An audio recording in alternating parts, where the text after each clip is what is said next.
दोस्तों, आज मैं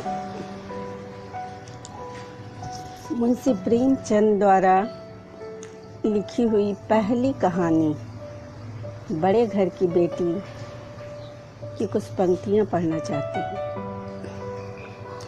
यह हमारे कोर्स में चलता था। जब मैं स्कूल में पढ़ती थी तो ये हमारे हिंदी के कोर्स में चलता था। इन्होंने मुंशी प्रेमचंद ने बहुत सारी कहानियाँ लिखे हैं, जिसमें पंच परमेश्वर, गुल्ली डंडा, दो बैलों की कथा, बड़े भाई साहब, कफन, बूढ़ी काकी, नमक का दारोगा, बड़े घर की बेटी, निर्मला, बहुत सारी है। लेकिन कहा जाता है कि इनकी पहली कहानी है बड़े घर की बेटी। तो सुनिएगा, मैं चंद पंक्तियाँ पढ़ रही हूँ। जिस समय लाल बिहारी सिंह सिर झुकाए आनंदी के द्वार पर खड़ा था, उसी समय श्रीकंठ सिंह भी आंखें लाल किए बाहर से आए। दोनों भाई हैं ये। श्रीकंठ सिंह बड़े भाई आनंदी के पति और लाल बिहारी उनके छोटे भाई। आनंदी और उनके देवर में कुछ कहासुनी हो गई थी। उसी पर भाई को देख मुंह फेर लिया। आनंदी ने लाल बिहारी की शिकायत तो की थी, लेकिन अब मन में पछता रही थी कि वह स्वभाव से दयावती थी।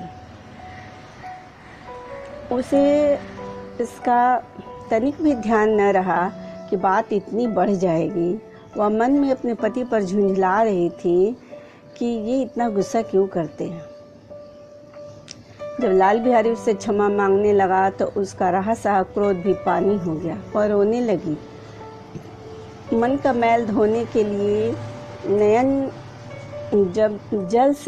जल से उपयुक्त कोई वस्तु नहीं होती। श्रीकंठ को देखकर आनंदी ने कहा, लाला बाहर खड़े बहुत रो रहे हैं अपने उस देवर के लिए। श्रीकंठ बोले, तो मैं क्या करूं? आनंदी बोली, भीतर बुला लो, मेरी जीभ में आग लगे। श्रीकंठ बोले, मैं ना बुलाऊंगा। आनंदी बोली, पछताओगे, उन्हें बहुत ग्लानि है। तभी आवाज़ आई, भाभी भैया को मेरा प्रणाम कह दो, मैं जा रहा हूँ, उन्हें अपना मुंह नहीं दिखाऊंगा। आनंदी कमरे से निकली और उसका हाथ पकड़ लिया और बोली, मैं तुम्हें जाने नहीं दूंगी, तुम्हें मेरी सौगंध है, अब एक पग भी आगे ना बढ़ाना मेरी ओर से तुम्हारे।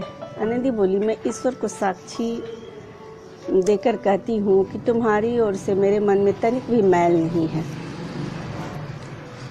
अब श्रीकंठ का हृदय भी पिघल उठा। वो कमरे से बाहर आया और भाई को गले लगा लिया और दोनों भाई खूब रोने लगे। लाल बिहारी ने कहा कि भैया, अब कभी तुम ये मत कहना कि तुम्हारा मुंह नहीं देखना चाहता हूँ। आप जो भी दंड देंगे मैं सहज स्वीकार करूँगा। श्रीकंठ बोला, इन बातों को भूल जाओ, और दोनों भाई गले लग गए। ईश्वर ने चाहा तो अब ऐसी नौबत नहीं आएगी। बेनी माधव सिंह बाहर से आ रहे थे। दोनों भाइयों को गले मिलते देखकर आनंद से पुलकित हो उठे।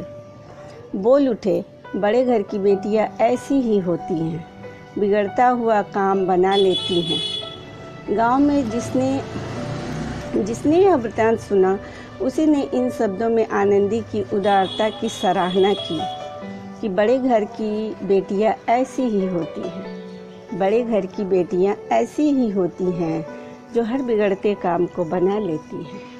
तो दोस्तों,